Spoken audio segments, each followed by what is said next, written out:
श्री सतगुरु अमृतवाणी। मनुष्य जीवन बड़ा ही अनमोल है। इसमें बड़े ही सावधान और सतर्क रहना चाहिए। हमें इस रास्ते में कुसंगति से बचना चाहिए। कुसंगति के प्रभाव से बड़े बड़े साधक रसातल में चले गए हैं। एक होता है बाहरी कुसंग, एक होता है आंतरिक कुसंग। बाहरी कुसंग से तो मानव बच सकता है, परंतु आंतरिक कुसंग से बचना बड़ा ही कठिन है। बाहरी कुसंग क्या है? जिनके संग बैठने से, बोलने से मन में चंचलता आती हो, मन में विषय विकारों की उथल पुथल मचना शुरू हो जाती हो, वह बाहरी कुसंग है। और आंतरिक कुसंग है नई इच्छा होते हुए विषय विकार प्रकट हो जाना। यह पूर्व जन्म के गंदे विचार दिन में घुसे रहते हैं। अवसर पाकर संसारी मनोरथों का, गंदे विकारों का तूफान मचा देते हैं। ये ऐसे अवसर में हमें बहुत ही सचेत और सावधान रहने की जरूरी है। जितना हो सके गुरुजनों के सानिध्य में रहें, मन की दशा उनके सामने प्रकट करें। अगर कहीं दूर हो तो प्रभु के द्वारा खबर करें, जो वह कहें उन्हीं के अनुसार अपना जीवन बनाएं। ये ऐसी अवस्था में मन के पीछे न चलें, नहीं तो यह मायावी मन रसातल में ढकेल देगा। बड़े बड़े ज्ञानी, तपस्वी, त्यागियों को भी रसातल में ढकेल देता है। इसलिए रात दिन दिल में भगवान की याद बनाएं, उनकी वंदना प्रार्थना करें। हे प्रभु, हमें सद्बुद्धि दो, सद्विचार दो। ऐसे भगवान से प्रार्थना करनी चाहिए। रे मूर्ख मन, समय तो निकल रहा है, उन नाथ नारायण को पुकारो, वही नैया पार लगाने वाले हैं। यह तृष्णा रूपी अग्नि हमें चैन नहीं लेने देती है। यह मन रात दिन संसारी मनोरथों का पुल बनाता रहता है। बस संसारी ऐसा आराम में, साधन में जुटा हुआ है। यह घर मेरा, यह धन मेरा, यह जमीन मेरी, यह जायदाद मेरा। 1000 रुपये हैं तो लाखों की इच्छा, लाखों हैं तो करोड़ों की इच्छा। बस यह संसारी लोभ लालच की इच्छा ही तृष्णा है। यह हमें जीवन भर परेशान करती रहती है। हम यह नहीं सोचते हैं कि यहाँ कितने दिन रहना है। काल सिर पर मंडरा रहा है, एक क्षण का भी भरोसा नहीं है। कितना भूल का पर्दा लगा हुआ है, कुछ समझ में नहीं आ रहा है। भगवान की माया कितनी प्रबल है। बड़े बड़े ज्ञानी समझदार भी चक्कर में फंसे जाते हैं। साधारण मानव के तो समझ से बाहर की बात है। रे मूर्ख मन, संसार में कई जन्म धारण कर विषय विकारों में फंसकर बहुत ही दुख उठाया है।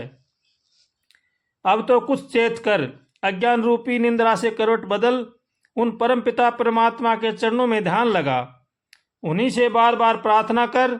अब तो नाथ बचाओ, हे नाथ आपकी माया जाल से उबारो। हे नाथ, आपके सिवा संसार में कोई रक्षक नहीं है। यहाँ तो सब मतलब के साथी हैं। रे मूर्ख मन, अभी भी चेत कर उन नाथ नारायण को पुकार, वही नैया पार लगाने वाले हैं।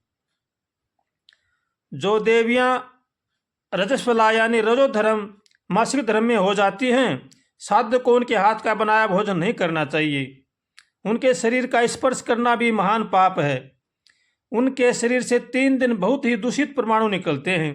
अगर आप पापड़ बेलकर रजस्वला के शरीर की छाप पापड़ पर डाल दें तो काला पड़ जाएगा, खाने में कड़ा हो जाएगा।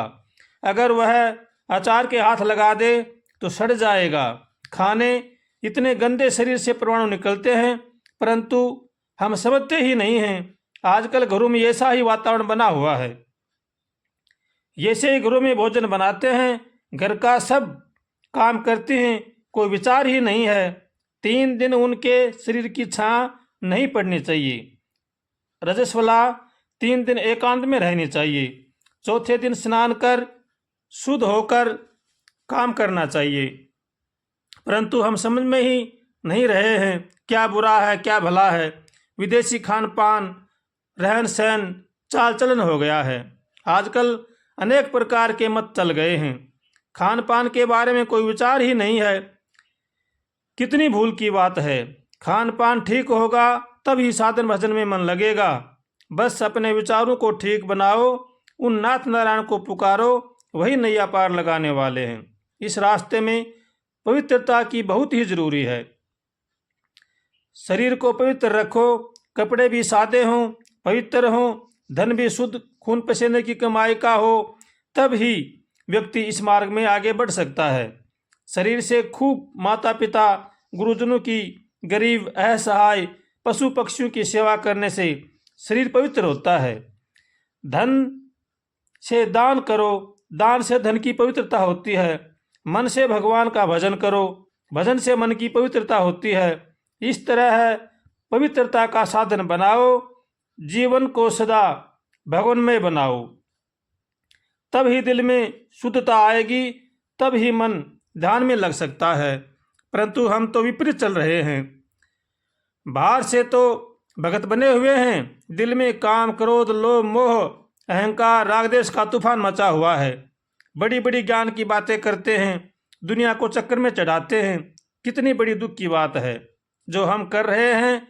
जैसा विचार हमारे भीतर चल रहा है वह सब परमपिता परमात्मा देख रहे हैं। रे मूर्ख मन, अब भी विचार कर कि तुम किस दिशा में जा रहा है। अब यह छल कौशल का त्याग और भगवान के चरणों में ध्यान लगा। मौत तो सिर पर नाच रही है, बस भगवान के नारायण के चरणों में ध्यान लगा। वही नैया पार करेंगे, वही नैया पार करने वाले हैं। हे नाथ दीनबंधु दयानिधे, दया के सागर, आपकी माया अपरंपार है। हे प्रभु, आपको कौन समझ सकता है। हे नाथ, एक क्षण में क्या से क्या दिखा सकते हो। हे नाथ, अब तो दया करो। भव समुद्र से बहे जा रहे हैं। बहुत ही अनेक जन्म धारण कर, असंख्य योनियों में भ्रमण कर मानव जन्म पाया है। यहाँ आकर माया जाल में फंस गया, लोक परलोक सब भूल गया। विषय विकारों में फंसकर लोक परलोक को भ्रष्ट कर रहा है। रात दिन माया के चक्कर में फंसकर सब कुछ खो बैठा है। नाथ, जीव पर कृपा करोगे, वह दिन कब आएगा। रात दिन दिल में नारायण की रट लगे, आंखों में आपके विरह की रात दिन की आंसू की धारा कब बहेगी।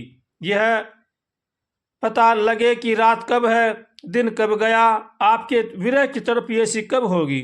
नाथ, अब तो ऐसी दया करो प्रभु, आपकी याद में आपके लगन में ही जिंदगी बिताई जाए। परंतु मूर्ख की समझ में आना बड़ा ही कठिन है। प्रभु दयालु दयानिधि नाथ नारायण ही नैया पार लगाने वाले हैं। वही नीली छतरी वाले नैया पार लगाएंगे। मायावी मन, ज्यादा ज्ञानी न बन, ज्ञान का घर बहुत ही दूर है। ज्ञानी बनकर वेद शास्त्रों की लोक परलोक की बातें बनाकर दुनिया के सामने परमहंस बनने की कोशिश करता है। मन के भीतर काम क्रोध लोभ मोह की भट्ठी से लग रही है। मान सम्मान की लालसा लग रहती है। कितनी दुख की बात है। कहते हैं कुछ और करते हैं कुछ, यही तो माया जाल है। जीव को मान सम्मान के चक्कर में डालकर माया आंखों के अज्ञान रूपी धूल डालकर रास्ता छुड़ा देती है। मन भी यह समझ बैठता है कि हमारे भीतर साधन की ताकत है, भजन की करामात है, तब ही दुनिया आगे झुक रही है। परंतु यह मन ये से नहीं सोचता कि जब जीव पर भगवान की दया होगी तब दुनिया के मान सम्मान की लालसा खत्म हो जाएगी। दिल में गरिमा अकिंचितता आ जाएगी। रे मूर्ख मन, रास्ता न छोड़, परम पिता परमात्मा के चरणों में ध्यान लगा, उनको सच्चे दिल से पुकार, उनके चरणों की शरण ग्रहण कर, वही नैया पार लगाने वाले हैं। हे नाथ दीन बंधु, दया करो। नाथ, आपकी माया कितनी विचित्र है। एक क्षण में तो ज्ञानी बन जाता है, फिर एक क्षण में संसारी, एक क्षण में बड़े हो जाते हैं। कहते हैं ये मेरा है, ये मेरा है। न लोक याद है, न परलोक याद है, न मौत याद है, न भगवान याद है। थोड़ी आफत आते ही भगवान भगवान चिल्लाते हैं। कहता है हे नाथ बचाओ, मैं आपकी शरण में हूँ। नाथ, मैं आपको कभी नहीं भूलूंगा, रात दिन आपकी याद में समय गुजारूंगा। परंतु थोड़ा कष्ट मिटते ही फिर हजारों को सुदूर चला जाता है, सब कुछ अपना समझ बैठता है। हे दयानिधि दया के सागर, इस मायावी मन की यह दशा है, इसको अब हम कैसे समझाएं। रात दिन दिल में विचार उठते हैं, यहाँ कोई किसी का साथी नहीं है। एक क्षण में माया आँखों के में धूल झोंकती है, अंधा बना देती है। फिर यह संसार सत्य दिखाई देने लग जाता है। फिर अनेक प्रकार का मनोरथ का पुल बनाना शुरू कर देता है। फिर अनेक प्रकार का फिक्र करता है, यह मेरा है करता संसार में फंस जाता है। रे मूर्ख, अब तो सच्चे दिल से नारायण को पुकार, वही नैया पार लगाने वाले हैं।